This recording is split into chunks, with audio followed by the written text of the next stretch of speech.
Hello student, Ramdhan study YouTube channel में आपका स्वागत है। संख्याओं के वर्गीकरण में आज हम संख्याओं को एक ग्राफ के माध्यम से समझाएंगे कि वास्तविक संख्या क्या होती है, परिमित संख्या क्या होती है और प्राकृतिक संख्या क्या होती है। तो आप वीडियो के अंत तक बने रहिए। आप तो देखिए इसको।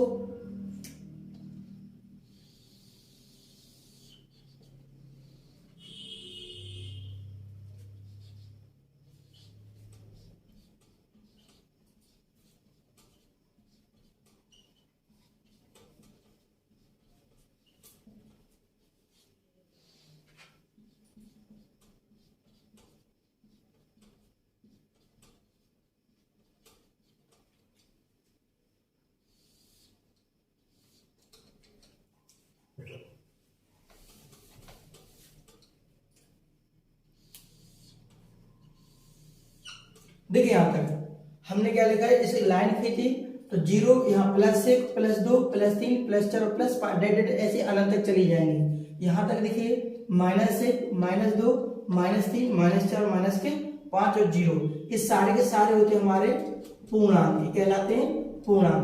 अगर हम +1 से यहां से लिखें तो ये हमारे होते हैं धनात्मक पूर्णांक। धनात्मक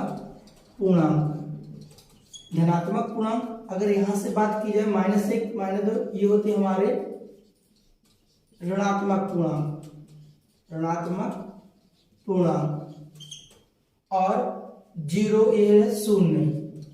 तो अगर बात की जाए पूर्णांक की, तो पूर्णांक हमारे ऋणात्मक पूर्णांक होते हैं 0 और धनात्मक पूर्णांक। 1 से शुरू जो संख्या होती हैं इनको प्राकृतिक संख्या बोलते हैं।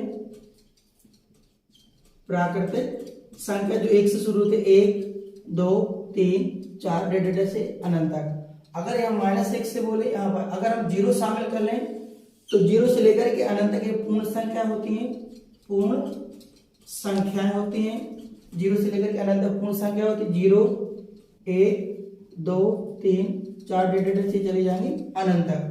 अब देखिए जरा यहां तक कुछ हम पॉइंट बता रहे हैं, बहुत इंपॉर्टेंट, ठीक है।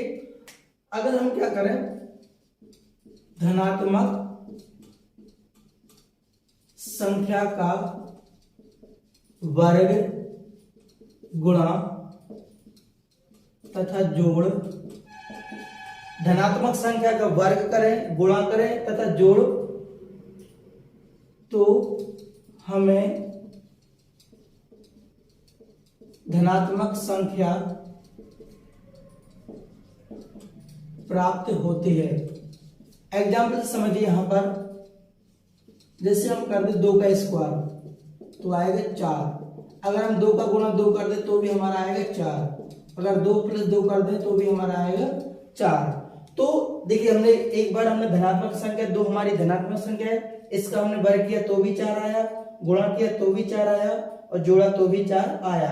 अब देखिए ऋणात्मक संख्या क्या होती है। अगर ऋणात्मक संख्या की बात बताएं, ऋणात्मक संख्या यदि हम ऋणात्मक संख्या का वर्ग करें, जैसे -1 ऋणात्मक संख्या, इसका हम वर्ग करें तो हमें +1 यानी धनात्मक संख्या प्राप्त होती है। यदि हम ऋणात्मक संख्या का गुणा करें, -1 गुणे कोई भी ले सकते हैं आप, तो भी हमें +1 धनात्मक संख्या प्राप्त होती है। तो ऋणात्मक संख्याओं का वर्ग तथा गुणा करने पर हमें धनात्मक संख्या प्राप्त होती है। अब देखें, ऋणात्मक संख्या जितनी छोटी होती है उतनी ही बड़ी होती है। जैसे कि हमने कहा ऋणात्मक संख्या जितनी छोटी है उतनी बड़ी होती है। जैसे हम देखिए जरा -4 और -400, -4 छोटा है, -400 बड़ा। अब लेकिन यहाँ ऋणात्मक में है तो हमारा जो ऋणात्मक में संख्या जितनी छोटी होती है उतनी ही बड़ी होती है, तो यहाँ पर बड़ा होगा -4, ठीक है। अब देखिए हम प्राकृतिक संख्याओं को, पूर्ण संख्याओं को, सम विषम को बहुत डिटेल में पढ़े। तो आइए देखते हैं हम प्राकृतिक संख्या क्या होती है।